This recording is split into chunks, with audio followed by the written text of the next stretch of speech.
I'm Ben Smith, I'm Nayeema. and this is Mixed Signals from Semaphore Media. So earlier, Ben, you predicted that the definitive winner of this election is going to be Bulwark or Free Press. I thought it was going to be the podcasters.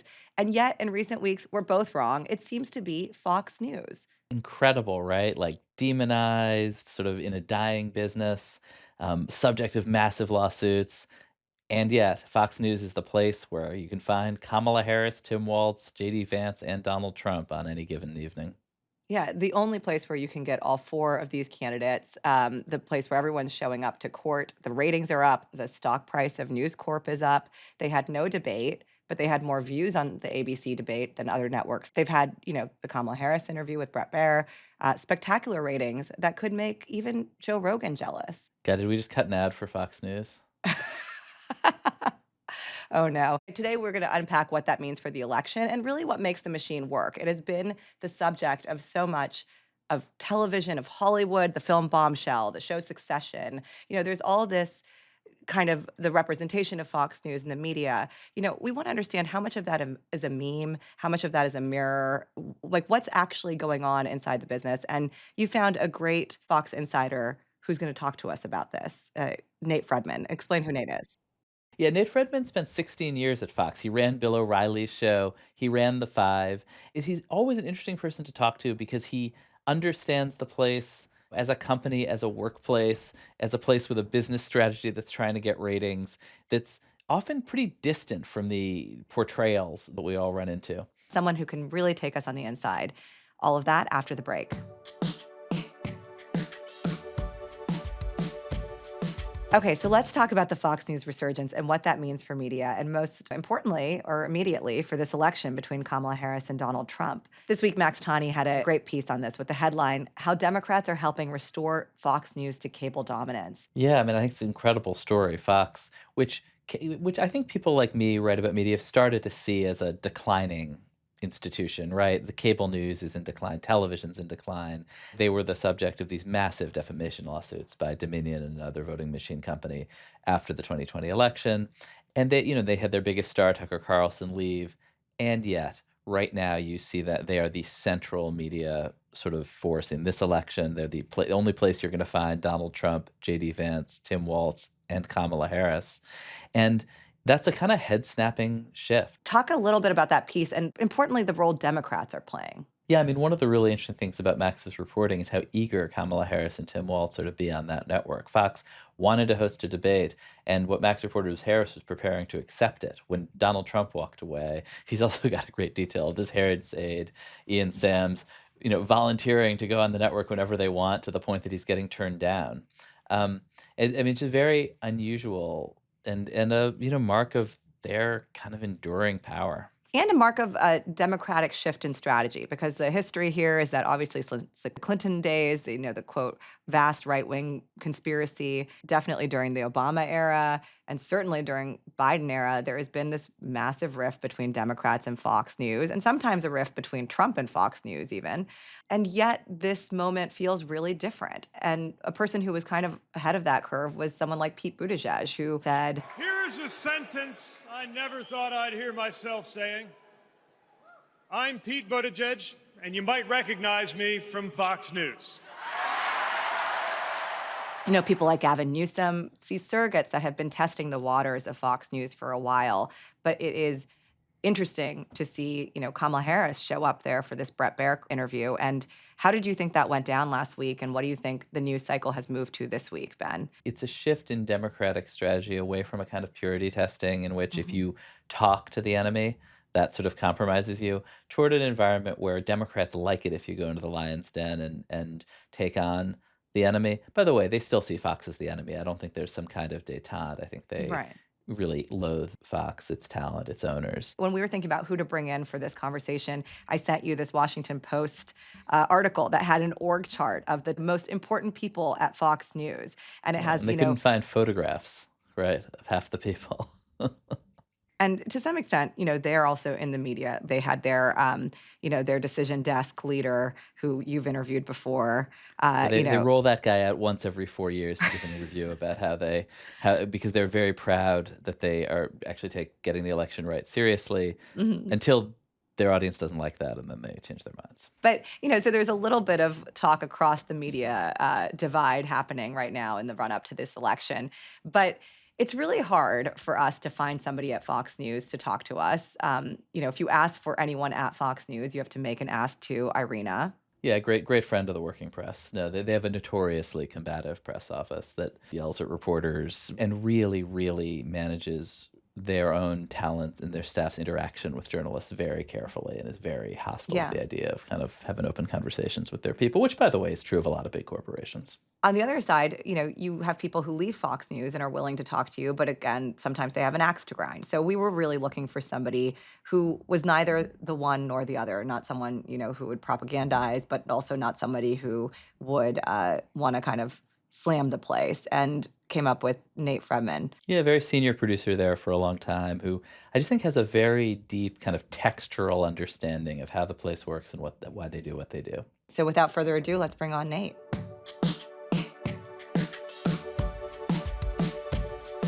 Hi, Nate. Hi, Nate. Thanks for being here. Thank you for having me. Yeah, Nate, I'm honestly a little surprised that you agreed to this. We've known each other a long time, and I've always thought of you as like a real behind the scenes guy and a very thoughtful person about a conservative media world you spent a lot of time inside of, and kind of took a long shot of inviting you. And I'm actually honestly like curious why you agreed to this. Thank you for that. I'm going to try to live up to that introduction here. I decided to do it. Well, first off, I am at a place in my career where I do not have a corporate entity over me at the moment that I'm answering to or working for. No corporate overlord. Not at the moment, which oftentimes precludes folks from speaking because of various reasons that we're all aware of. And I think there is value in your audience trying to understand how Fox works. And Yeah. I think if I can help with that, and I know one of your goals is to sort of use media as a window into the world of politics and culture, hopefully I can help with that just a little bit in this little piece of the puzzle. Yeah, so let's start with that, because it is really rare to get a Fox insider perspective that isn't, I think, guzzling the Kool-Aid or just vomiting it out because they've had a terrible exit. And sometimes they do one, then the other in quick succession. It's amazing how that happens. A real revolving door. But from your vantage point, what do you think outsiders to the right-wing media universe get most correct about Fox News, and what do they get most wrong about Fox News? I think one of the things they get most wrong is this notion or the sense that if you're an outside observer, there is sort of every day there's sort of it's like someone in a dark room cooks up, here is what we are going to say today, and here is how we're going to do it, and everyone fall in line, and that is how the sausage is made. That is not the case, with some caveats that just like every news organization, of course, they have editorial meetings twice a day. You discuss what you're going to cover, what's news, what's not.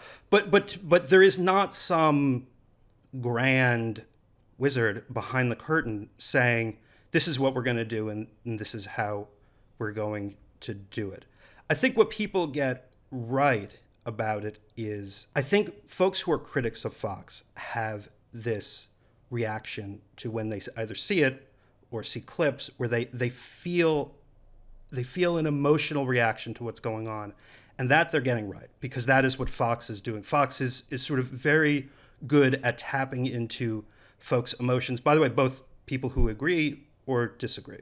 We want to get to how they do that, but what you're saying basically is that Fox News is not a monolith. It's not that Sinclair broadcast video you saw of affiliate anchors everywhere saying the same exact words, but it does tap into emotion and enragement and kind of tap into its audience in a real way. That's exactly right. And I think, and get those reactions come from both sides, right? If you are a Fox fan, you feel it and you're highly engaged. If you are someone who is not inclined to agree with the Fox point of view, you feel it as well. You feel like, one side feels anger, the other side feels sort of part of this club. These are very real emotional reactions that people have when they consume that content. So when you're in the control room, when you're producing the show, how do you think about that, about kind of grabbing that emotional live wire? The way that I thought about it a lot, and sort of it does translate to other non-ideological media as well, is that what Fox does well, a lot of media organizations do it okay-ish, is that they use data to drive these decisions. And there's some topics that obviously people react more to, but as opposed to them just sort of leaning into the emotion, they use the data to help guide those decisions. And so when we see more immigration, more trans stuff, more Trump, that's very sensitive to the ratings, basically. That's not here's where we want to take the conversation. That's here's where we're seeing heat. Correct. And that is what this is something that, so again, this depends on your perspective. They either do this very well or they're doing a disservice, depending on how you view this. When it comes to looking at the ratings and following where the audience is, they are arguably the best. They know what their audience wants. They serve it up to them. The data is not used, the ratings are not used to sort of to inform editorial judgments. They're used to sort of serve the audience as best they can on any given day. I just want to take a step back. You got to Fox News. You joined there in what year? I started as an intern in 1997. So I was there almost from the very beginning. It started in 96. And you stayed until 2017. That's right. And when you started there, were you kind of a young conservative ideologue? Were you a hungry TV guy? Ben wrote this question, and those were the two options that were presented. Yeah, there could be a third option. There is a third option. I was a 21-year-old college student. This is when I graduated. So the internship I got because there was this new network that no one ever heard of, and I was looking for an internship, and internships in this business are very hard to get. And I was like, oh, someone will give me an internship? Great. I'll see what this is. Back then, the context is very important. Fox was not what it is today. Fox was not on the air in New York City for a very long time. So it was this very much so a startup that no one knew what it was. You could not watch it in the city in which it was being produced. And I was like, yeah, I'll do an internship there. See, that counts as hungry TV kid in my book. Yeah. So it wasn't the ideology that sort of drew me there. I was, however, drawn to this notion, which is core to the Fox identity, of sort of this, like, we're doing something different. This is us against them. It wasn't sort of the ideology necessarily, but this notion that, like, this hasn't been done before. Like, will it work? Will it not? Let's give it a try. That sense. From a 21-year-old's perspective, by the way, which is important context as well. And I guess to sort of continue that sort of glimpsing inside the place, like, you're basically surrounded by other people like you who are ambitious about television, but the ideology is sort of the output, not the input in a way. To start, I think that is how it started, and that is how it was. The staff that I worked with for most of the time there were across the entire political spectrum, and it was not sort of this internal monolith of everyone as a bunch of conservatives, and this is sort of an ideological mission that we are all on. So now let's get to Trump, because you leave the place in 2017, right? And that's a really interesting time in the history of Fox News. It's no longer an underdog at this point. It's really competitive. It's so big that it's come under the eye of big movements like MeToo, which led to the exit of both Roger Ailes and your former star, Bill O'Reilly. It's in the kind of eye of the storm. And it's really helped make somebody's career, and that somebody is Donald Trump. Of course, Donald Trump brought his own telegenic qualities to the race in 2016, but Fox News took him seriously and helped knight him, as it were, in that election. And then fast forward to 2020 and 2024, it seems like the power balance has really shifted, and Trump has power over Fox News now and has fought with them over that time. So kind of talk about that evolution. Let's go back to sort of the rise where you started your question, which is that Trump was a sort of media. I mean, we all know he was sort of a New York celebrity in his own right. He had The Apprentice, but he was a regular on Fox. This is before he got into politics. He was a regular on Fox and Friends. So the audience was sort of, they knew him, right? Like the audience was conditioned to accept him, but also sort of very importantly, the themes of his first campaign, you could look at that first speech in Trump Tower coming down the escalator. these were all themes that I think to a lot of mainstream journalists who were listening to it for the first time, they did not know what he was talking about. Why is he talking about immigration? What is going on? And to the Fox audience, they were like, yeah, of course. I've heard about the issue on the border for the past 10 years. And so the Fox audience, and these are sort of conservatives, were preconditioned to accept what he was saying there. Yeah, and in some sense, like Fox, and I think this is true through that campaign, Fox was programming him, right? You would see something on Fox in the morning, and he'd say it on his rally in the evening. Yeah. And I think it was also, again, then it's the same thing. It was driven by ratings. Like when he was on, the ratings went up. We all know this then. This is also why during the same time, CNN carried every single one of his rallies, the whole thing. Like, not because they were being nice, because it rated well. Like that is why it happened. You know, I've realized I've never asked you this, but you left in 2017. Did you leave because of this shift into the Trump orbit? Partly. It's more than just that. I left because I was offered a job there to develop and launch a new show that I just didn't want. It didn't fit what I wanted to do with my life. It's also there is a ideological angle to it. There's also just being a primetime cable news producer is very difficult. The hours are it's grinding. Yeah. extraordinarily difficult. And I think if you want to have a stable family life at the same time, I was not able to figure out how to do that. So I opted to not do that, which is a very cliche, spend more time with your family answer, but that is definitely part of it. What was the show that they wanted you to launch, and did it launch without you? It did. The show was, remember, this was a transitional period. They fired O'Reilly. They sort of didn't know what to do. I was the executive producer in this very short duration that people forget of the 5, which was moved to 9 p.m. during that time, which was not the right fit for that show at that time period, which was very difficult as well. And this was also right when they hired Laura Ingraham as a primetime anchor, and it was that show. They wanted me to develop and launch Laura's show, and I said no, thank you, and I left.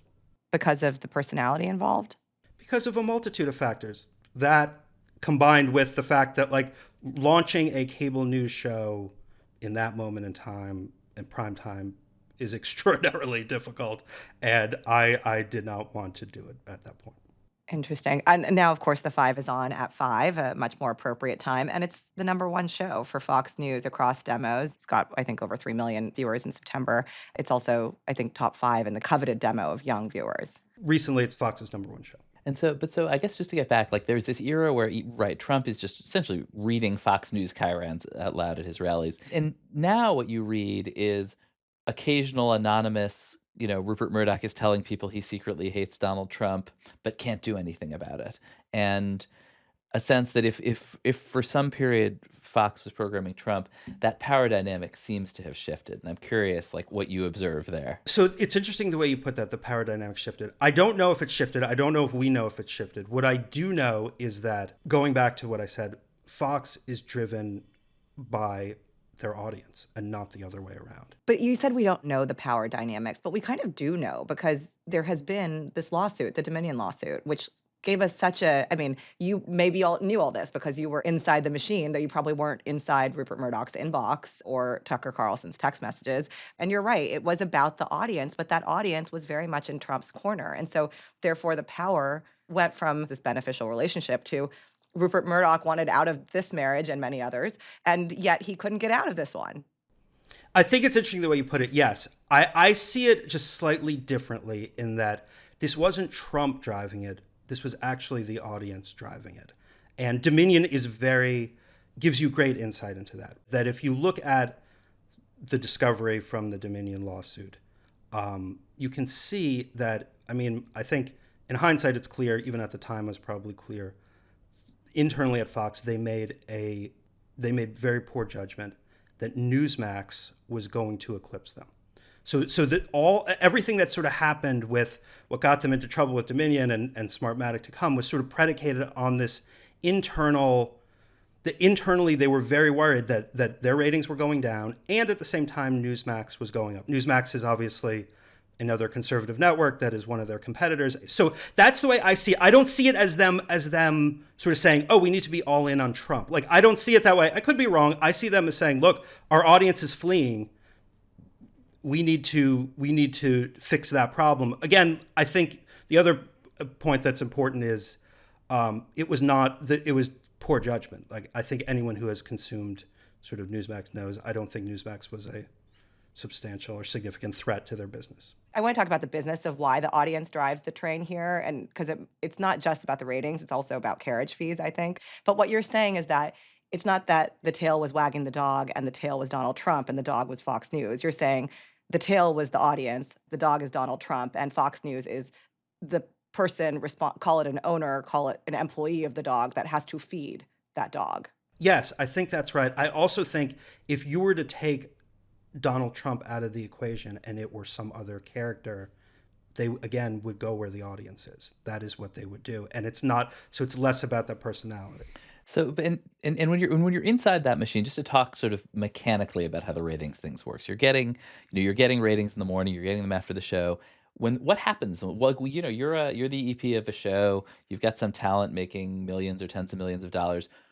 When the ratings tick down, what happens? Does somebody call you and yell at you? Do you start worrying about losing your job? Like, or is it just a sense of competition? Like, internally, what's the source of pressure? So the ratings come out every afternoon. That's one thing, which sort of it sort of gives you a little bit of insight into the decision making. So I was never in a position where personally I was worried about losing my job based on the ratings, primarily because the show I was working on was dominantly number one and had been and was going to be for the foreseeable future. So there wasn't sort of that pressure. The ratings, I think it is hard for people not in the TV news business to understand what that moment when the ratings come out is really like and how you feel internally. So it's important to know you get the ratings not just for you, but all of your competition, and everyone sees it at the same time. So you are being evaluated internally, right, amongst the people who you work with, and externally. Everyone knows how well you did, and that is so. It's like, imagine a job where you have a daily evaluation that is also public. I mean, it's an enormous amount of pressure. Yeah. You know, no one else has a job like that. I mean, in digital media, it's different. You have real time information. You know what's happening up to the minute, but you do not know what your competitors are doing in real time, and your competitors do not know what you're doing in real time. So this is sort of a very unique, just the mechanics of the ratings. But Fox also has a very robust team that takes a deeper dive into these, and you can really look at, like, minute by minute, what is rating, who is rating, and that is what is used to make the decisions. Yeah, it's incredible, because this is often the critique of online journalism, that it's so susceptible to traffic. But right, you just have this massive amount of pressure bearing down on you, essentially from the audience. And there's this phrase that people at Fox use that you were sort of referring to earlier. We've got to respect our audience. We've got to go to meet the audience where they are. And I guess it just seems like in the Dominion case, what you really saw was the way you respect your audience is you lie to them. I think that is part of what Fox settled. They didn't admit any wrongdoing. So I think that is part of what you saw. The phrase they use internally, and it's in the Discovery, is you have to protect the brand. That the goal is to protect the brand. And that has been, it's what you just said. It's sort of the internal code that's used to say you have to meet the audience where there is, you have to know what they're thinking, don't go against them. And did you feel internally that means compromising journalistic standards, that at times that means misleading the audience if necessary? No. No, you didn't. Not for me when I was there. I will say there was also there's context to that. When I was there, the show that I worked on would not be on the air today. How come? Bill O'Reilly wouldn't be? He may be, but the way the show was produced in terms of having a lot of dissenting voices. The show there were a lot of dissenting voices. Covered some of his opinions did not align with the audience's naturally. He was sort of this sort of populist fighter for the audience at a time when populism was not where conservatives were. Right, that's the context. Right, mm-hmm. That is not the George W. Bush era of Republican politics was not a populist moment in time. Right, things sort of shifted. Right, things shifted. Yeah. But it is so interesting you saying that about the brand because in, places where I've worked, like at the New York Times, the brand is editorial integrity. It's not, it's like a very clear thing. And you're saying brand translates to basically popularity with your audience in this case. Yes, that when they say protect the brand, the brand identity at Fox is we are number one, and we are also, it sounds like it's in conflict. The brand identity is we are number one, but we are also outsiders, and it's us against them. And that is the brand. And that's sort of, I think you see, you sort of saw that in the manifestation when you sort of look of what happened during the time that Dominion, their claims that's what you see happening. And I mean, now we know, right? Like you sort of, if you look at what was happening in real time via the discovery process, that was what was going on. They were worried about the brand, the audience leaving, what that meant for the future. I want to play a clip about how Fox News is branded in MSNBC world. And this is Mika, Morning Joe's co-host, speaking about Donald Trump's appearance on The Five. So you'll hear first from Donald Trump, and then you'll hear Mika responding to it. Your material is real funny. Who wrote it? Who helped you with it? Well, I've had a lot of people helping. A couple of people from Fox, actually. I shouldn't say that, but they wrote some jokes. And for the most part, I didn't like any of them.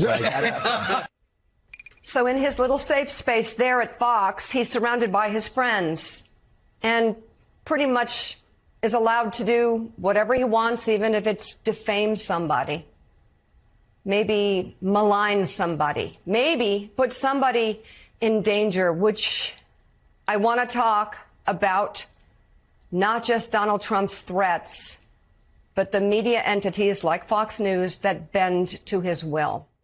So that obviously is one brand view of Fox. So I want to know, one, your reaction to that. And then I want to know if you think people see Mika the same way on the other side, that Mika sees Fox News and Donald Trump's relationship. So if the question is how does the Fox audience see Mika and MSNBC, they see them, first off, they probably don't see them a lot. The only time they ever see them is when they play a clip on Fox. But I think what they are conditioned to believe is that these are people, and I think this goes to a lot of what Trump says as well, is these are people who are sort of not looking out for you. They're not acting in your best interest. They're not sort of articulating the truth as we are. We are articulating the truth to you, Fox, to the Fox audience. And when you watch MSNBC, you do not get the same picture that you do if you watch Fox, because they are not being as honest with you as we are. Now, is that the reality? Like, of course not. Like, no, not everyone on MSNBC is dishonest. That's not true. But I think that's what the Fox audience, if that's what you're asking, is conditioned to sort of how they're conditioned to react there. Do you see them basically as mirror images? I mean, do you feel like there was like there was a version of you at MSNBC chasing the ratings, doing whatever it took, sort of mirror image TV factories? Or do you think they're sort of different institutions? I think they're different, but I think they're different because MSNBC does not lean into the audience as hard as Fox leans into their audience. So, and I think that is sort of the differentiator. That where, of course, MSNBC has a different audience than Fox. Of course, everyone at MSNBC knows who their audience is, but I don't think they serve them up as uncritically at times as Fox does. And I also think Fox this is sort of, if you take an apolitical look at it, I think Fox does a better job at producing programming than MSNBC and or CNN. Like, I think that is sort of my view of it, which I think many people could disagree with. Well, what does that mean? Honestly, what does that mean? I think you have more like the screen looks more compelling, the graphics are better, you have better talent, all the things that are not sort of about the content or the ideology. You're still kind of a loyalist, Nate. That's what I like. By the way, many people would be surprised to hear you say that. But let's talk about the talent here, because we're talking about programming being better, and talent has been a big part of that. Fox News has created a lot of stars, but a lot of those stars have also left the network, and Fox News has been fine. in my opinion, they don't have a Rachel Maddow or Morning Joe who kind of can change massive decisions at Fox News. Do you think that's true, Nate? And why do you think that is, that Fox News can outshine the stars in some way? I think the short, easy answer is that Fox effectively has no competition. And because they have no competition, no effective real competition, that audience, folks who are inclined to be receptive to their programming, have no place else to go.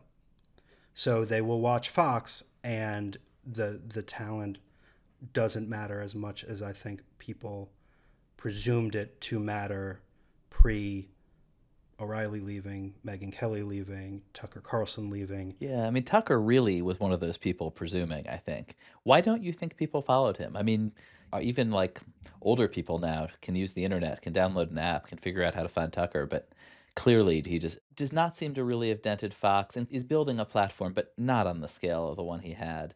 I mean, did that surprise you? A little bit, but I think what we're seeing is that folks who are not on Fox and on the right, who leave Fox, are able to build brands of their own and businesses of their own in the digital space and make money, but not have the cultural influence that you would if you were on a legacy linear cable channel. And I think Megyn Kelly is a good example of that. And I think, Ben, you and the folks at Semaphore reported that she has amazing, by most standards, numbers on YouTube.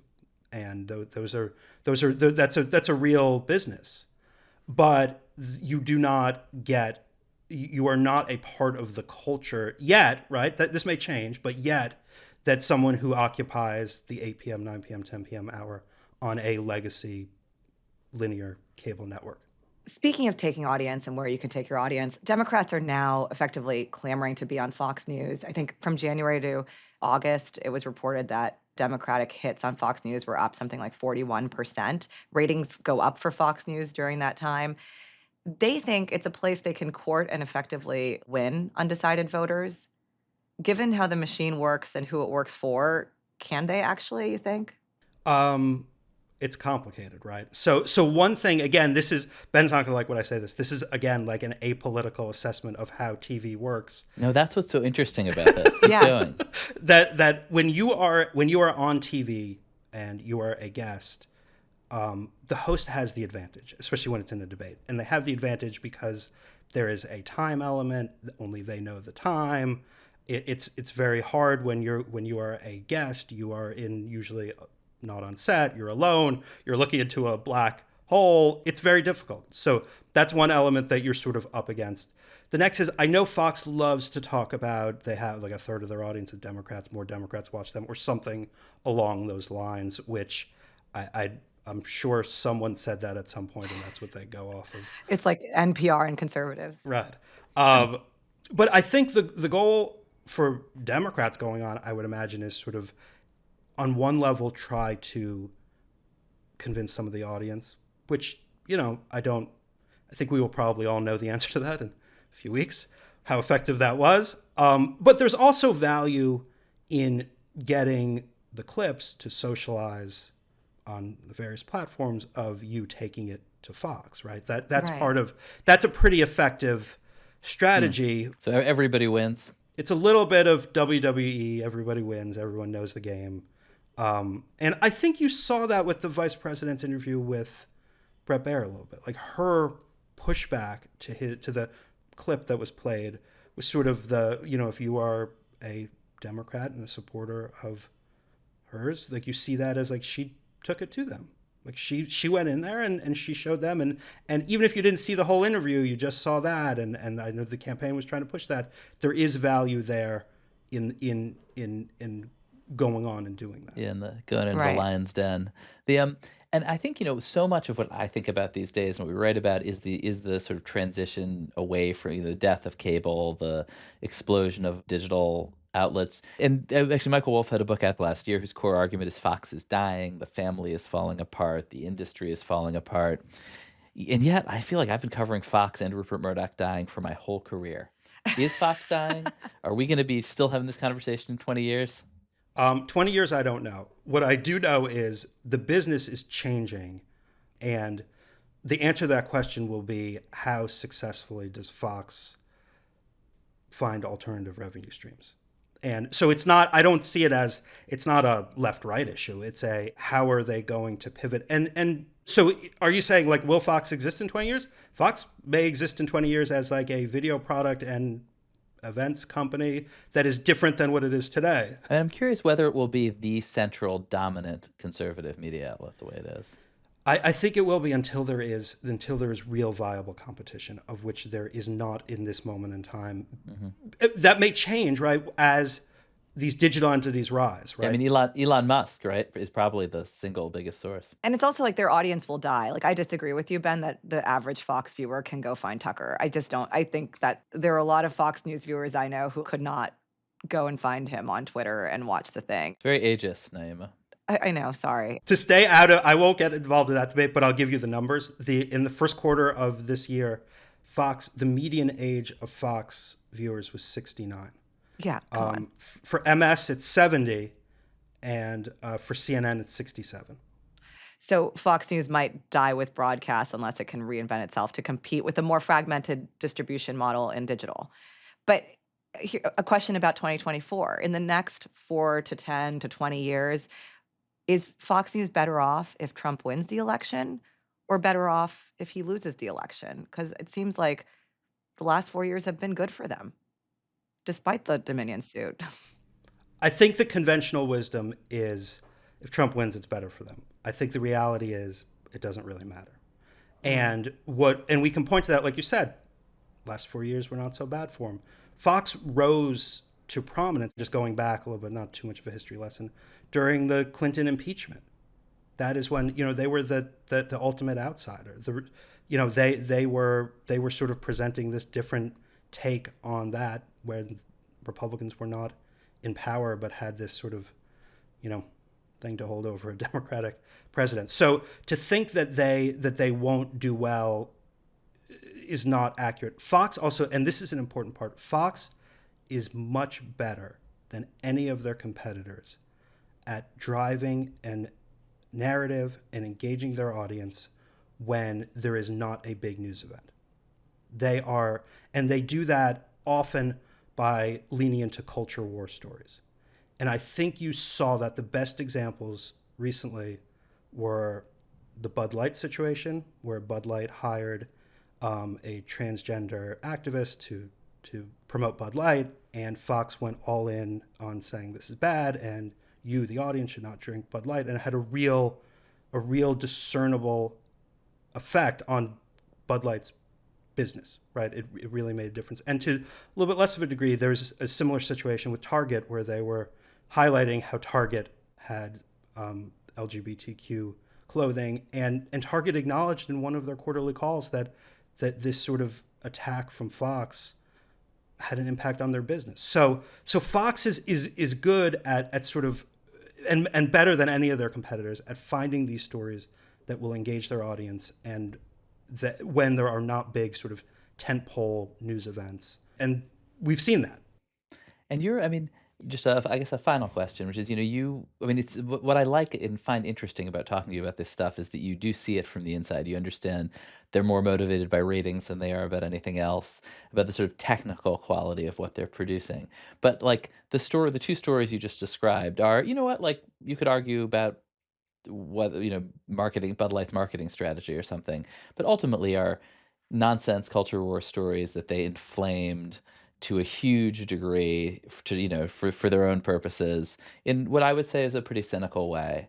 And I don't actually know your politics, but I do know that you live on the Upper West Side of Manhattan. And I think you were there a long time. I mean, were there moments where you just felt like, I don't want to be associated with this? This is so cynical. Or that you are, that you can't tell your neighbors where you work. How did you deal with that yourself? There were, of course, times when I did not agree with editorial decisions being made. And I think to some degree, every journalist who works in a media organization at various times disagrees with editorial decisions made, right? That is a very natural occurrence. I think the decision to make is, so like, then what do you do? How big of an issue is it? Do you flip over a desk and walk out the door? Or do you say, hey, you know what, maybe I could fight this fight internally better and maybe, lose this one, but we could win tomorrow. And that was the approach I took. So of course did I agree with every decision that was ever made? Of course not. No one would. Do you think it'd be harder to be there now for you? Sure. I think the other side, the other way I look at it now, being more on the outside than on the inside, is that I do think that corporate America does not know how to deal with Fox, which is sort of shocking to say and sort of see, in that this is not a new entity. They've been around a long time, but they still don't really know what they're up against, and they don't know how to react properly to mitigate what is coming. And I think there are ways to sort of effectively push back, but you need to understand, like you were saying, like if you view it as like they're going to, or that these are topics that they're going to lean into because they're rating with the audience, right? Like they will stop doing the story if it didn't rate. It's going to rate. Right. They're going to keep doing it. So you need to know that and not say, oh, it's like it's a 1 day story, it'll go away. Like that is not how it works. And on the other side, the advertisers are showing up because the audience is there. Because, in 2016, there were a lot of people who pulled advertising from Fox. But it's like the audience will drive the engine at the end of the day for the brands, for Fox News, for MSNBC. I think that's the consistent lesson we're learning here. That's why we're having you on, Nate. That's what our research said. We got to get that guy on. I do think, though, there is something to it. I think when you talk about Fox and politics and culture, people are interested in that, right? Oh, like there sure. is people want to know what is going on. Yeah. Totally. Yes. So thank you for participating in our cynical play for ratings. Thank you so much, Nate, for being here. Seriously, thank you for having this open conversation with us. Thank you.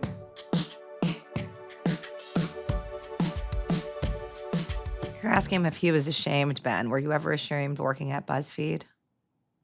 I'm immune to shame. It's a key feature of this business. That is one of the things I like most about you. All right, we are going to debrief that interview, but here to join us is Max Tani, who, as we mentioned before, wrote a great piece on Fox News this week for Semaphore and has been listening to the conversation. Max, thank you for being with us. Hey guys, nice. It's pretty interesting stuff. Nate kind of got out right at the moment, it seems, when a lot of people who were like kind of the more normal folks at Fox seemed to be getting off the train, which coincided with a lot of my sources leaving the company and a lot of sources for other media reporters. Used to be a lot of leaks coming out of Fox, not so much these days. That's too bad. If you're listening, Fox insiders who are certainly going to listen to this and then pretend not to, please call Max. Yes, absolutely. We need the leaks to resume because it's slim pickings these days. Do you think it's still just as like a kind of oddly almost technocratic and it just chasing the ratings no matter what, rather than when you watch it and you feel like you're sort of participating in a movement? But do you think on the inside it's not that? They're not all wearing MAGA hats? The viewers clearly treat it as if they are a part of somewhere between, being a part of a movement and being entertained, which is the reason why they all like Donald Trump so much, is because he manages to thread that needle quite well. I think that when you do talk to a lot of these folks, it's very clear that, if the ratings showed that becoming MSNBC would be the thing that kept them all well paid and in good, comfortable, fun jobs, I literally think that they would attempt to make that happen. I mean, the biggest question in a way that all this brings up is cause and effect. I mean, I think we in the media, and I think in people in the United States in general, like think that media effects are very powerful. Think that Fox News is leading its audience, think that we are leading our audience, think the New York Times headlines are leading their audience. But you do get a glimpse into the machine of a, market-based company that is ultimately bottom line oriented, trying to sell product, and in some sense is being dragged by its audience and not leading anyone anywhere. And I guess you do sort of leave thinking, wait a second, maybe does Fox have power? Or is that power like a little bit in our heads? I think the thing is, like, once you start the machine, it's hard to take off, right? Once you start kind of catering to this isn't the story you're hearing, and let me tell you the thing you want to hear, and the audience gets more extreme. Yeah, just these feedback loops. Yeah, these feedback loops. The audience will get more powerful over time, especially as the model shifts from advertising to subscription. right? Or relying on carriage fees in this case. Yeah, I don't know. Do you guys feel scared of your audience? Do you ever feel like, I gotta be careful?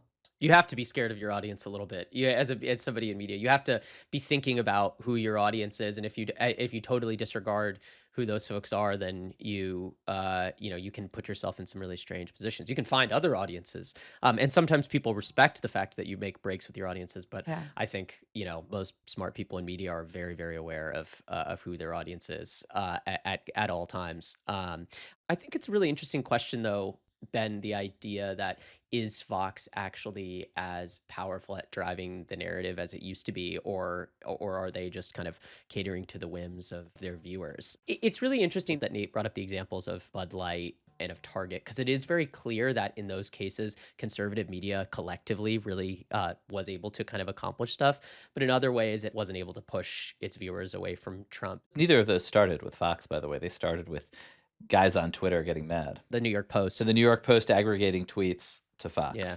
That's the cycle. Exactly. I think I'm less online than you guys, and so I don't actually I don't have a sense of like what the quote audience wants. What I learned from the Fox News story and from Nate talking about it is like it's the thing that's not covered that's interesting, that's the better show, right? And so the thing that's not happening right now is conversations across people who disagree. Like the thing that's not happening right now is people talking to each other as opposed to across from each other, people saying the thing you don't expect to hear. And that's why I think right now all these Democrats going on Fox News is increasing ratings. It's like, oh, here's something new. Here's something novel. Yeah. Here's something I don't know. Yeah, I think And I that's think right. actually it's a great moment to break away from your audience and the shackles of that and actually lean into this conversation. Better for society, better for our minds, and like better for the ratings, probably. Stop listening now. Nayeema doesn't even like you. I do agree that I think that the reason why, I mean, we put it in our story, but that the Harris campaign was really surprised by how high the ratings were for the Brett Baer interview. I think one of the reasons for that was because people realized that it was actually quite important. The idea that a Democratic candidate for president, was going to do not just an adversarial interview with, like a mainstream news organization who was going to ask her questions that made her uncomfortable, but something on Fox News, literally the thing that everybody understands is ideologically somewhat opposed to her. Do you think she won votes there? I thought she was pretty wooden. I mean, do you think that she actually showed up there and people watched that and thought, you know what? I don't know. I mean, it's kind of unclear. I do think that certainly I have a hard time believing that she lost votes there. Yeah. I think that that's really what it is like, maybe she also, even if she convinced some people that it doesn't really matter, like Right, that she was Yeah. boring. she's kind of Yeah. boring. It's not that bad. Oops. And that it makes them feel apathetic about waking up on election day and going to Wow. vote or something. Kamala Harris interviews are voter suppression. That's actually an incredible theory. That's a good I headline. like too. that theory. Kamala Harris's plan to suppress Republican votes by like giving kind of boring interviews. Oh my God. It worked for Biden last time. That was literally their strategy. Yeah, that's a great point. There was one question that I wished I was thinking of actually, when you guys were talking to Nate, that I kind of had wished that you guys had asked, and I realized this too late. But he created the Five famously, who's one of the founding co-hosts was Kimberly Guilfoyle, who is now engaged, I believe, still to Donald Trump Jr. I'm very curious what he makes about her evolution. Of course, was famously married to Gavin Newsom as well. And you asked Gavin about her.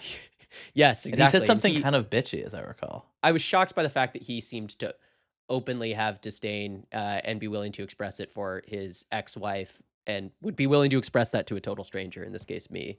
That's Divorces are Sorry, tough. we're violating Yeah. one of the golden rules of making good content, which is that you can't talk about how the content is less good than it could have been. And you can't, and also you can't, yes, the golden rule, which is never talk about Kimberly Guilfoyle. All right. No, people love this. People love it. She gets covered in the tabloids. Anyway. So true. Thank you for listening to Mixed Signals from Semaphore Media. Our show is produced by Max Tani, Allison Rogers, Sheena Ozaki, Max Toomey, Noah Friedman, and Andrea Lopez Cruzado. With special thanks to Britta Galanis, Chad Lewis, Rachel Oppenheim, Anna Pizzino, Garrett Wiley, and Jules Zern. Our engineer is Rick Kwan. Our theme music is Billy Libby. And our public editor is Laura Ingram. Tough but fair. Fair. If you like Mixed Signals, please follow us wherever you get your podcasts and feel free to review us. If you're watching on YouTube, please subscribe there. And remember to subscribe to the Semaphore Media newsletter, which publishes every Sunday evening.